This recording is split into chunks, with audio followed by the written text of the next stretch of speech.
How are you? Ooh, today we're going to talk about something serious, It's making me laugh already just thinking about it. Hi, I'm Temmi. Welcome to Coffee with Temmi. Let's have this nice chat about over coffee. And I'm going, what do we say, local today. This is from May's Kitchen. Yvonne, thank you so much. So we are going to talk, or rather I'm going to talk about feelings. Not my feelings, but the child's feelings. When I was growing up, I'm sure we are, obviously we had feelings, but the generation which I grew up, or rather the time that I grew up, it wasn't acknowledged.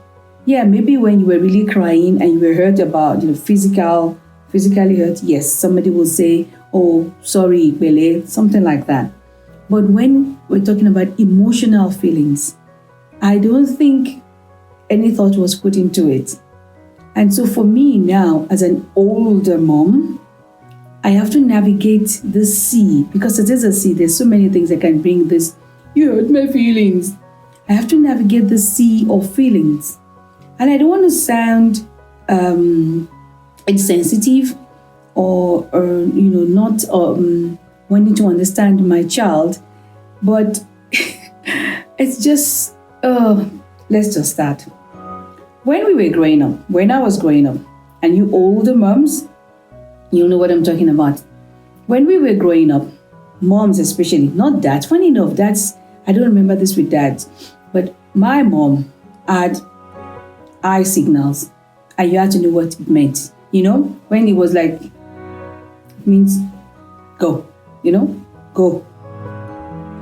And when she rolled, I was like, She's not like, I'm so interested in what is being said. It's when we get home, we will deal with this.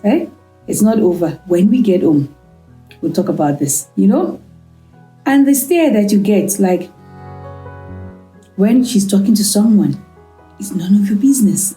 You know what I'm talking about? When I was young, children were to be seen and not heard. And sometimes were not even to be heard at all, right? Or even seen at all, We just had to know what different things meant. My little one thinks it's quite okay to have a commentary going on about a phone call that I'm having, because she knows who I'm talking to. She feels she can put in her own 2-bit what. And if I say, no, you can't do that, go. You're hurting my feelings. How many times have you heard that? That you're hurting my feelings too. How many times have you heard it? How do we speak to these kids without hurting their feelings? And why are their feelings living right on top of the skin? Okay, so the skin is one of the senses, right? One of our senses. But this feeling is not even, it's like floating on top of the skin. You can barely do anything that is not hurting the feelings. You can barely do anything that is not hurting the feelings. I find it that I've just got to navigate all sorts of canals. Should they say canal in the ocean or canals in the sea that I didn't even know were there in the first place? For example, there are words that we cannot speak in my house, right? Which I'm not talking about swear words now. That's another thing entirely. There are words that we do not say, we're not to say in my house. We cannot use the F word, which is fat. You cannot say someone is fat.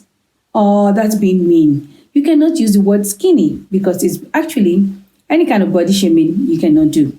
Not in my house. At least I'm not allowed to do it in my own house. But listen to this. Mommy, I'm not saying you're fat, but I'm just saying maybe you shouldn't. But she's not saying I'm fat. She's just saying those other stuff. When has it become such a big thing that everything that we have to say have to be edited, even in our own house? How do you speak to your child without actually speaking? We must have non-verbal communications. Don't you think so? The body language doesn't seem to be doing with these children, at least not with mine. You have to actually be verbal about it. I can imagine rolling my eyes at my child and going this. I can actually almost hear her say to me, Mom, is there something wrong with your eyes? Must I blow it? Where does this stop? Where do we go from here? At what point do we say enough? There's nothing about your feelings here. There's nothing I've said that should hurt your feelings. And what I'm saying is not wrong. For example, if I say, and I'm the one saying it, that I'm fat, apparently I'm hurting her feelings because I'm saying something negative, something bad about myself. You know, she doesn't want anyone to say that mom is fat. Our mom doesn't say she's fat, but she can say to her mom, you need to ABC. I don't know where we're going to go from here. We have kids who cannot take any kind of criticism. It's really very difficult, or even joking. Where I grew up, parents and adults, used to say this thing like, look at your eyes.